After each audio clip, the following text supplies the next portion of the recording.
বছরের একটি ফল জাম আর খাওয়া হলো না, না ফেরার দেশে সুমন।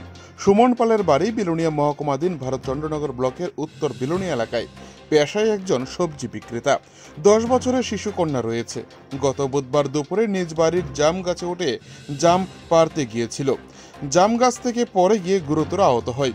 এলাকার কিছু যুবকের সহায়তায় সুমন পালকে তড়িঘড়ি বিলোনিয়া হাসপাতালে নিয়ে আসার পর শান্তিরবাজার জেলা হাসপাতালে স্থানান্তরিত করে দেওয়া হয়। পরবর্তী সময়ে শান্তিরবাজার জেলা হাসপাতালে কর্তব্যরত চিকিৎসকও সুমনের অবস্থা বেগতিক দেখে আগরতলা জিবি হাসপাতালে স্থানান্তরিত করে দেয়। বৃহস্পতিবার ভোরে চিকিৎসকের চিকিৎসা সাড়া না দিয়ে শেষ নিঃশ্বাস ত্যাগ করে সুমন। এই মৃত্যুর খবর ছড়িয়ে পড়তেই উত্তর বিলোনিয়া এলাকার লোকজন শোকস্তব্ধ হয়ে পড়ে। আজ দুপুরে জিবি হাসপাতাল থেকে সুমনের মরদেহ নিয়ে আসা হয় নিজ বাড়িতে। সুমনের মরদেহ বাড়িতে পৌঁছতেই কান্নায় ভেঙে পড়ে স্ত্রী, কন্যা সহ সুমনের মা এবং বাবা, আত্মীয় পরিজন সহ বন্ধু বান্ধব।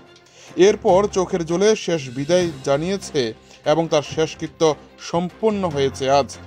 বিলোনিয়া থেকে নিজস্ব প্রতিনিধির রিপোর্ট, টিভি 100 বাংলা। কি হয়েছিল গতকালের ঘটনা? তো তার নাম হচ্ছে সুমন পাল। এলাকায় এই জায়গাটার নাম? এই জায়গাটার নাম উত্তর বিলোনিয়া। আচ্ছা, কি হয়েছিল? গতকালকে জাম পাততে উঠছি গাছের উপরে। তো সবসময় এর মধ্যে কালকে জাম পাততেও আছে, এমনি ফট করেতে মাথা চক্কর দিছে না, কিটা গাছের থেকে ঘুরে গেছে।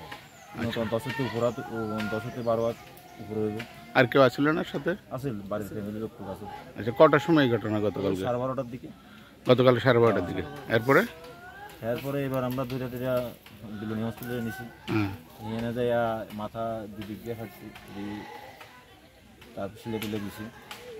এরপরে ডাক্তার লগে শান্তিবাজার রেফার করে দিয়েছি। হিয়ান থেকে সিটি স্ক্যান করা হয়েছে, সিটি স্ক্যান করে ডাক্তারে আবার হিয়ান থেকে আবার রেফার করে দিয়েছে জিবিতে। এরপরে ডাক্তারে বহুত চেষ্টা করছে, টিকিতে পারছে না। আজকে ভোর 7:30টার দিকে।